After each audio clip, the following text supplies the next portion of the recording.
तो यार कैसे सब कुछ ठीक चल रहा ना। मैं उम्मीद करता हूँ कि आप सब लोग ठीक होगा। और देखो ये the Falcon and the Winter soldier का एपिसोड नंबर 2 देखने के बाद मैं सिर्फ एक बात बोलना चाहूंगा। आप खुद बताना कि आप अग्री करते हो कि नहीं मुझसे। बात ऐसी है कि वांडा विजन के अंदर जो हमको सिटकॉम दिखाया गया था उसके अंदर वांडा और विजन के बदले अगर सैम और बकी को रख देते ना एकदम पैसा वसूल मजा आ जाता। नहीं मजाक नहीं कर रहा, अगर एक्चुअल में ऐसी रियलिटी होती ना तो फिर वो सिटकॉम असली सिटकॉम होता। क्योंकि सैम और बकी जो है वो मैच मेड इन हेवन है। उनका ये जो रिश्ता है वो ऊपर वाले ने बना के भेजा है। इन दोनों के लिए एकदम ऐसा परफेक्ट वाला नाम तो सोचना ही पड़ेगा। The Falcon and the Winter Soldier हर बार हम लोग कितनी बार बुलाएंगे, इसीलिए मैंने इनको लास्ट एपिसोड के अंदर फैल्कन सोल्जर बुलाया था। लेकिन वो नाम भी ठीक ठाक सा है, एक अच्छा खासा नाम सोचना पड़ेगा। जैसे रणवीर और दीपिका का दीपवीर है, वैसे ही सैम और बकी का सैमी या फिर बम। बम नाम सही होगा यार, मतलब बम बहुत ऐसे इंग्लिश वाला नहीं हिंदी वाला। बम बम बम बम बम का गोला। क्या लगता है कौन सा नाम ज्यादा सही रहेगा, सैमी या बम? मैं तो बम बुलाएगा। कुछ ज्यादा क्रिएटिविटी नहीं लगा दी मैंने। देखो जब से मैंने the Falcon and the Winter soldier का ट्रेलर देखा था ना तब से ही मैं वेट कर रहा था कि कब हमको वो सीन्स देखने मिलेंगे जब ये दोनों आमने सामने हो। क्योंकि शो का जो फर्स्ट एपिसोड आया था उसके अंदर हमको दोनों की कहानी तो जरूर दिखाई थी लेकिन दोनों आमने सामने नहीं आए थे। लेकिन इस एपिसोड में आते हैं और वो जो पहला रियूनियन है उनका एकदम बहुत ज्यादा जबरदस्त, जैसा एक्सपेक्टेशन था।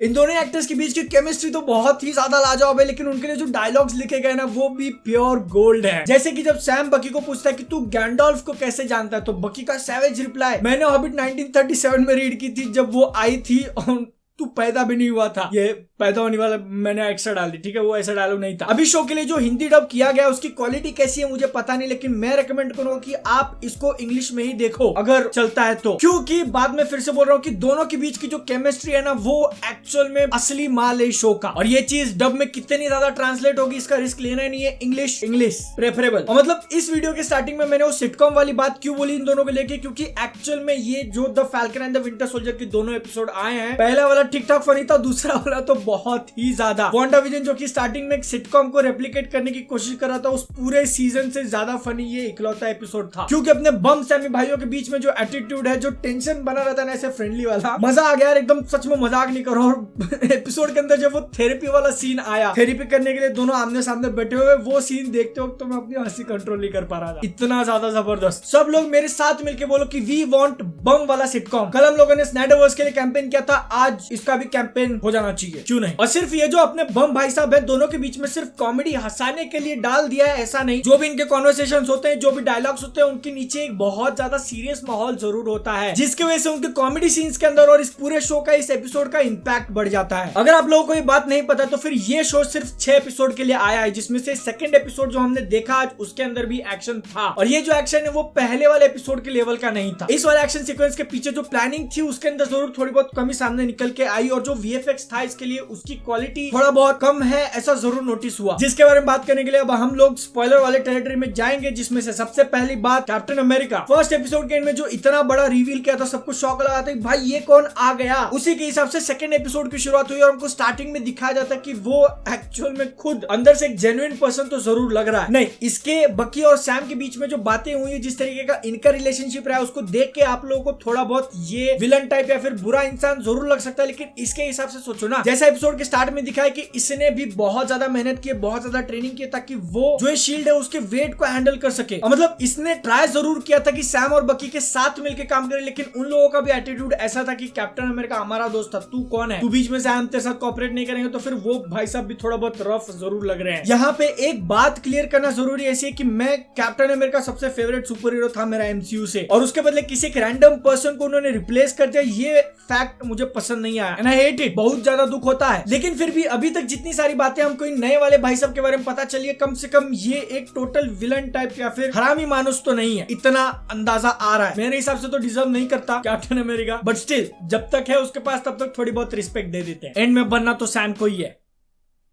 है ना। कहीं ये पक्का कैप्टन अमेरिका तो नहीं बनेगा, जिसके चांसेस मुझे खुद को पर्सनली कम लग रहे हैं, क्योंकि ये भाई साहब अभी भी एक नॉर्मल इंसान है। भले इसने बहुत ज्यादा ट्रेनिंग कर ली, शील्ड को यूज करना इसको आ गया, लेकिन फिर भी इसके पास वो सुपर स्ट्रेंथ नहीं है, जहां तक इन्फॉर्मेशन बताई गई है। हो सकती है आगे जाके पता चले, लेकिन अभी के हिसाब से तो नहीं है। तो ये कितने देर टिकेगा? मतलब थैनोस जैसा कोई आके अगर इसको एक मुक्का मार दे तो फिर जूस बन जाएगा जूस। इसी वाले पॉइंट को लेकर मैंने बोला कि सेकंड एपिसोड के अंदर जो हमको एक्शन दिखाया ना, 2 ट्रक के ऊपर वो लोग फाइट करते हैं, उसके अंदर प्लानिंग की थोड़ी बहुत कमी जरूर लगी। मतलब कि ये भाई साहब के पास सुपर स्ट्रेंथ तो है नहीं, लेकिन फिर भी जिस तरीके से वो फाइट कर रहे हैं सुपर सोल्जर्स के खिलाफ, लग जरूर रहा था कि उनके पास है सुपर स्ट्रेंथ। इसीलिए डाउट आ रहा है कि सच में है तो नहीं इसके पास। और जिस तरीके से उस फाइट के एंड में ट्रक पे से नीचे कार पे गिरता है, वो कार कहां से किसकी थी भाई? कोई इंसान अगर गाड़ी चला रहा है, वो देख रहा है सामने 2 ट्रक के ऊपर लोग मारा मारी कर रहे हैं, तो फिर वो गाड़ी पीछे क्यों चलाएगा? मतलब अगर मैं होता तो गाड़ी रुका देता ना, वीडियो बनाता कि हाँ ये लोग झगड़ा कर रहे हैं। ट्रक के पीछे पीछे थोड़ी गाड़ी चलाऊंगा मैं। जिससे रिलेटेड नेक्स्ट पॉइंट ऐसा आता है कि ये बात है ना, मैं बहुत बार सोच चुका हूँ कि कैप्टन अमेरिका और बकी मतलब सिर्फ ये 2 ही सुपर सोल्जर कैसे हैं? जो थोड़े बहुत बच्चे थे वो सिविल वॉर में मर गए थे, लेकिन फिर भी ये मतलब ये पॉसिबल कैसा है कि सिर्फ 2 ही लोग? अगर किसी सीरम को एक बार सक्सेसफुली बना दिया गया तो फिर 70-80 साल बाद भी कोई नहीं बना पाया। How is this even possible? जिसका आंसर हमको इस एपिसोड में मिलता है कि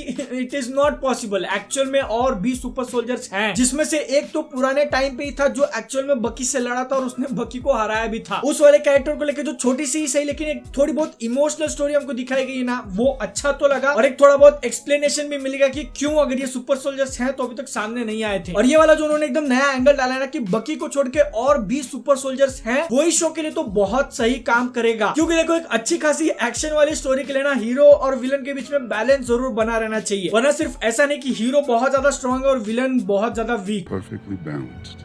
This whole thing should be. क्योंकि इस शो की स्टोरी है फैल्कन और विंटर सोल्जर की, जिसमें से फैल्कन के पास ऐसे नेचुरली तो कोई सुपर पावर है नहीं, मशीन्स की मदद लेता है। वो मशीन्स भी ज्यादा कुछ नहीं कर पाती आयरन मैन जितने लेवल की, तो उनके सामने आयरन मैन के लेवल का विलन उतार के तो मतलब था नहीं। इसीलिए जो सुपर सोल्जर्स हैं वो एकदम बहुत सही काम करेंगे। और अब जब बहुत सही काम करने वाले विलन्स की बात ही चल रही तो फिर जीमो भाई साहब एपिसोड के एंड में उनको इंट्रोड्यूस जरूर कर दिया जाता है। मुझे पहले लग रहा था कि ये जो ऑर्गेनाइजेशन है शायद वही चला रहा है पीछे से, लेकिन वो तो अभी तक जेल में बंद था, तो शायद उसका हाथ हो। अगर नहीं है तो फिर बाहर निकल के वो जरूर हाथ डालेगा इसके अंदर, और तब क्या बवाल मचेगा। रह गए सिर्फ 4 एपिसोड इस सीजन के अंदर, वो देखने में बहुत ज्यादा मजा आएगा। उसके ऊपर मैं वीडियो बनाऊंगा, सब्सक्राइब कर लो, 5 लाख करना है जल्दी से। तो देखो ओवरऑल है ना, the Falcon and the Winter soldier के जो एपिसोड नंबर 2 आया है वो बहुत ही ज्यादा सॉलिड एपिसोड था, बहुत ही ज्यादा जबरदस्त। तो अगर आपने अभी तक देखना चालू नहीं किया तो फिर देखना चालू जरूर कर दो। थोड़ा बहुत सीजीआई थोड़ी बहुत प्लानिंग के अंदर कमी जरूर लगी, लेकिन फाड़ एपिसोड बम की जो केमिस्ट्री है बम बम गर्दा उड़ा दिया। मेरी वीडियोस देखने में अगर आप लोगों को मजा आता है ना तो फिर ऐसा ही मजा मैं इंस्टाग्राम पे भी देता रहता हूँ। ये मेरे माइंड ने उल्टा क्यों सोचा इस बात को? मतलब वीडियोस के अंदर जो फन वगैरह आप देखते हो वो इंस्टाग्राम पे भी कंटिन्यू रहता है, तो फिर वहां फॉलो कर सकते हो। बाकी मैं मिलता हूँ नेक्स्ट वीडियो में। जय हिंद, वंदे मातरम। सब लोग मेरे साथ मिलके बोलो कि वी वांट फैल्कन, क्योंकि सैम और Bucky they are like mad Buck Sam Buck, क्योंकि